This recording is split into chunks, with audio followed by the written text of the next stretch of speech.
Item ಯಾವುದೇ ಇರಲಿ try ಮಾಡಿ ಆಚಿ ಚಿಕನ್ ಮಸಾಲಾ. ಆಚಿ ಚಿಕನ್ ಮಸಾಲಾ. ಈಗ ದಾವಣಗೆರೆ ನಗರದ ಏನು ಹಳೆ ನಗರ ಅಂತ ಹೇಳ್ತೀವಿ. ಹಳೆ ನಗರದಲ್ಲಿ ಪ್ರಸಿದ್ಧವಾದಂಥ ಅಯೋಧ್ಯೆ ಹೋಟೆಲ್ನಲ್ಲಿದ್ದೀವಿ. ನೋಡ್ತಾ ಇರ್ಬೋದು, ಕಳೆದ ಹಲವಾರು ದಿನಗಳಿಂದ ವಾಣಿಜ್ಯ ಸಿಲಿಂಡರ್ ಪೂರೈಕೆ ಸ್ಥಗಿತವಾದ ಹಿನ್ನೆಲೆಯಲ್ಲಿ ಸಂಪೂರ್ಣವಾಗಿ ಈ ಅಡುಗೆ ಮನೆಗಳ ಚಿತ್ರಣವೇ ಬದಲಾಗಿದೆ.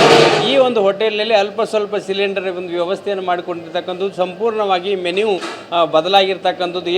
ಏನು ಮೊದಲು ಗ್ರಾಹಕರು ಕೇಳಿದ ಒಂದು ಐಟಮನ್ನು ಮಾಡಿ ಕೊಡ್ತಾ ಇದ್ರು ಇಲ್ಲಿ, ಆದರೆ ಈಗ ಮಾತ್ರ ಕೆಲವು ಪಲಾವ್ ಆಗಿರ್ಬೋದು, ಇಡ್ಲಿ ಆಗಿರ್ಬೋದು, ಸ್ವಲ್ಪ ವಡ ಆಗಿರ್ಬೋದು, ಇಂಥ 2-3 ಐಟಮ್ಗಳನ್ನ ಮಾತ್ರ. ಅದಾದ ನಂತರ ಈ ಹೋಟೆಲ್ನ ಇನ್ನೊಂದು ವಿಶೇಷ ಅಂದರೆ ಮಧ್ಯಾಹ್ನದ ವೇಳೆಗೆ ಸಂಪೂರ್ಣವಾಗಿ ರಶ್ ಆಗಿರ್ತಕ್ಕಂಥದ್ದು. ಕಾರಣ ಅಂದರೆ ಇಲ್ಲಿ ಪಕ್ಕದಲ್ಲಿ BS ಚನ್ನಬಸಪ್ಪ ಆ್ಯಂಡ್ ಸನ್ಸ್ ಒಂದು ಬಟ್ಟೆ ಅಂಗಡಿ ಇರ್ತಕ್ಕಂಥದ್ದು. ರಾಜ್ಯದ ಬಹುತೇಕ ಭಾಗಗಳಿಂದ ಇಲ್ಲಿ ಬಟ್ಟೆ ಖರೀದಿ ಮಾಡಲಿಕ್ಕೆ ಜನ ಬರ್ತಾ ಇರ್ತಕ್ಕಂಥದ್ದು.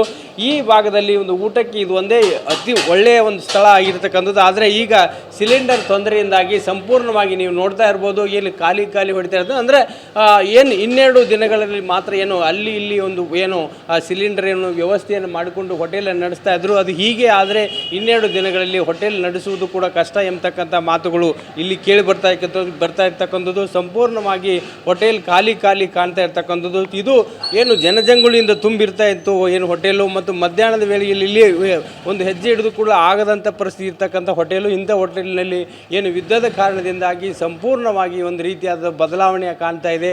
ಕಾರಣ ಅಂದರೆ ಅಗತ್ಯವಾಗಿ ಪೂರೈಕೆ ಆಗಬೇಕಾಗಿದ್ದು ವಾಣಿಜ್ಯ ಸಿಲಿಂಡರ್ಗಳು ಅದು ಪೂರೈಕೆ ಸ್ಥಗಿತವಾದ ಹಿನ್ನೆಲೆಯಲ್ಲಿ ಈಗ ಎಷ್ಟೇ ಕಷ್ಟಪಟ್ಟರೂ ಕೂಡ ಸಿಲಿಂಡರ್ ಸಿಗದ ಸ್ಥಿತಿ ಬಂದ ಹಿನ್ನೆಲೆಯಲ್ಲಿ ಸಂಪೂರ್ಣವಾಗಿ ಹೋಟೆಲ್ನ ಒಂದು ಮೆನ್ಯೂವನ್ನು ಚೇಂಜ್ ಮಾಡಿ ಅಗತ್ಯಕ್ಕೆ ತಕ್ಕಂಥ ಕೆಲವು ಆಹಾರ ಸಾಮಗ್ರಿಗಳನ್ನ ಪೂರೈಕೆ ಮಾಡ್ತಕ್ಕಂಥ ಒಂದು ವ್ಯವಸ್ಥೆನ ಇಲ್ಲಿನ ಜನ ಮಾಡಿಕೊಂಡಿರ್ತಕ್ಕಂಥ. ಈ ನಮ್ಮ ಜೊತೆ ಮಾತಾಡಲಿಕ್ಕೆ ಹೋಟೆಲಿನ ಒಂದು ಮಾಲೀಕರು ಕೂಡ ನಮ್ಮ ಜೊತೆಗಿದ್ದಾರೆ. ಏನೆಲ್ಲ ತೊಂದರೆಗಳಾಗ್ತಾಯಿದೆ? ಹೋಟೆಲ್ನಲ್ಲಿ ಗ್ಯಾಸಿನ ಅಭಾವದಿಂದ ಹೋಟೆಲ್ ಕಾರ್ಮಿಕರಿಗೆ ಕಸ್ಟಮರಿಗೆ ನಾವು ಅವ್ರು ಕೇಳಿದ್ರೂ ಕೊಡೋಕ್ಕಾಗ್ತಾಯಿಲ್ಲ. ವಾರದಲ್ಲಿ 2-3 ದಿವಸ ಬಂದಾಗ್ತಾಯಿದೆ. ದೋಸೆ ಐಟಮ್ ಇಲ್ಲ, ಪೂರಿ ಐಟಮ್ ಇಲ್ಲ, ಯಾವುದ್ಯಾವುದೋ ಅಲ್ಪ ಸ್ವಲ್ಪ ಐಟಮ್ ಮಾಡಿ ಮುಗಿಸ್ತೇವೆ. ಆ ಕಾರಣದಿಂದ ಇಷ್ಟೆಲ್ಲ ಖಾಲಿ ಇರೋದು. ಇಲ್ಲ ಅಂದರೆ ಇಂಥ ಏರಿಯಾದಲ್ಲಿ ಯಾವಾಗಲೂ ಬ್ಯುಸಿ ಇರ್ತಾಯಿತ್ತು, ಎಲ್ಲ ಗೊತ್ತಿರುವಂಥ ವಿಚಾರ. ಆದರೆ ಈ ಗ್ಯಾಸಿನ ಅಭಾವದಿಂದ ಹೋಟೆಲ್ ನಡೆಸೋದೇ ಕಷ್ಟ ಆಗಿದೆ. ನಡೆಸೋದು ಇನ್ನೂ ಸದ್ಯ ಅಂದರೆ ನಡೆಸೋ ಪರಿಸ್ಥಿತಿಯಲ್ಲೇ ಇಲ್ಲ. ಹೇಗಾಗಿದೆ ಅಂದರೆ ಅತ್ಯಂತ ಹೀನಾಯ ಸ್ಥಿತಿಯಲ್ಲಿದ್ದೀವಿ ಸರ್. ಹೇಳಬಾರ್ದು ಅಂಥ ಕಷ್ಟ. ಇನ್ನು ಯಾವತ್ತೂ ಹೀಗಾದರೆ ಇನ್ನು ವಾರ 10 ದಿವಸದಲ್ಲಿ ಎಲ್ಲ ಬಂದ್ ಮಾಡ್ಕೊಂಡು ಹೋಗಿ ಕಾರ್ಮಿಕರಂತೂ ಭಾಳ ನೋಡಿದ್ರಲ್ಲ. ಈಗ ಅಷ್ಟು ಜನ ಎಷ್ಟು ಸಂಸಾರ ಇದಂತ ಏನು ಮಾಡಬೇಕು, ಅವರಿಗೋಸ್ಕರ ಓಪನ್ ಮಾಡಿ ಇಟ್ಕೊಂಡಿದ್ದೀವಿ ಅಷ್ಟೇ.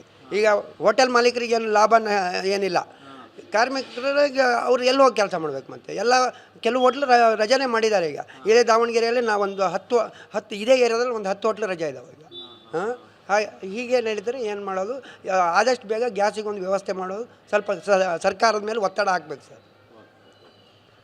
ನೋಡ್ತಾ ಇರ್ಬೋದು, ಈ ಹಳೆ ನಗರದಲ್ಲಿ ಸುಮಾರು 10ಕ್ಕೂ ಹೆಚ್ಚು ಹೋಟೆಲ್ಗಳು ಬಂದಾಗಿರ್ತಕ್ಕಂಥದ್ದು. ಮತ್ತು ಕಾರ್ಮಿಕರ ಸ್ಥಿತಿ ಸಲುವಾಗಿಯೇ ನಾವು ಹೋಟೆಲ್ಗಳನ್ನ ಆರಂಭಿಸಿದೆ ಅಂತಕ್ಕಂಥ ಮಾತುಗಳು ಕೇಳಿ ಬರ್ತಾ ಇದ್ದು, ತಕ್ಷಣಕ್ಕೆ ಒಂದು ವಾಣಿಜ್ಯ ಸಿಲಿಂಡರ್ ಪೂರೈಕೆ ಆದರೆ ಮಾತ್ರ ಹೋಟೆಲ್ ಉದ್ಯಮ ಇನ್ನಷ್ಟು ದಿನ ಮುಂದುವರಲಿಕ್ಕೆ ಸಾಧ್ಯ ಎಂಬತಕ್ಕಂಥ ಮಾತುಗಳು ಕೇಳಿ ಬರ್ತವೆ.